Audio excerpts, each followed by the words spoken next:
সিলেটের কোম্পানিগঞ্জের ভোলাগঞ্জ পাহাড়ি নদীর বুক চিরে উঠেছিল সাদা ঝলমলে বিভিন্ন আকৃতির সব পাথর, কিন্তু এই সৌন্দর্য রাতারাতি পরিণত হয়েছিল লোভের শিকার।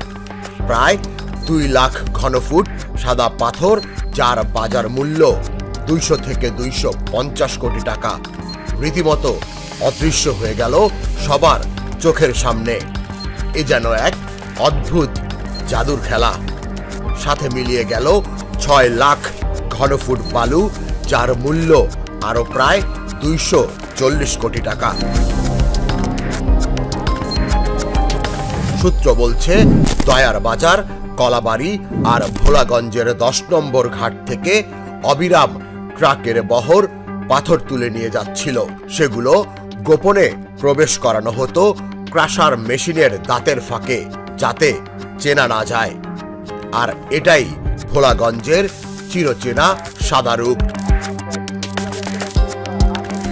কিন্তু অপরাধীদের গোপন আতুরঘর খুঁজে পেতে শুরু হয় গোয়েন্দা অভিযান।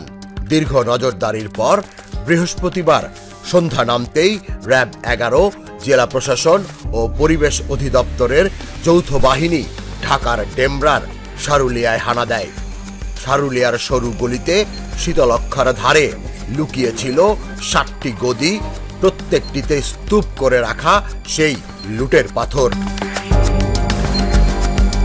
রাতভর অভিযান শেষে উদ্ধার করা হয় অন্তত 40,000 ঘনফুট আস্ত আর ভাঙা পাথর।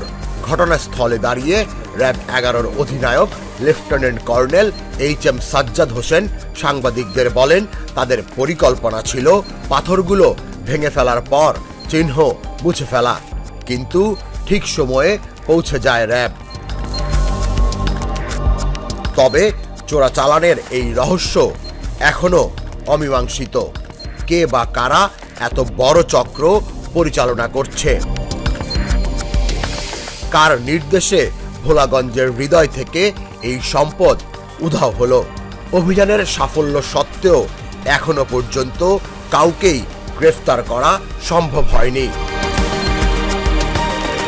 অন্ধকারে ঢাকা পড়ে আছে আসল মাস্টারমাইন্ডের নাম, কিন্তু শীতলক্ষার ধারে পাওয়া এই সাদা পাথর যেন বলে দিচ্ছে খেলা এখনো শেষ হয়নি।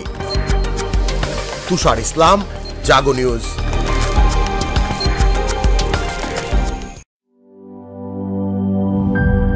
নাটা জেলি আর পানীয়র এক অসম কম্বিনেশন ড্রিঙ্কো। চিল থাকতে চান? ড্রিঙ্কো চাবান।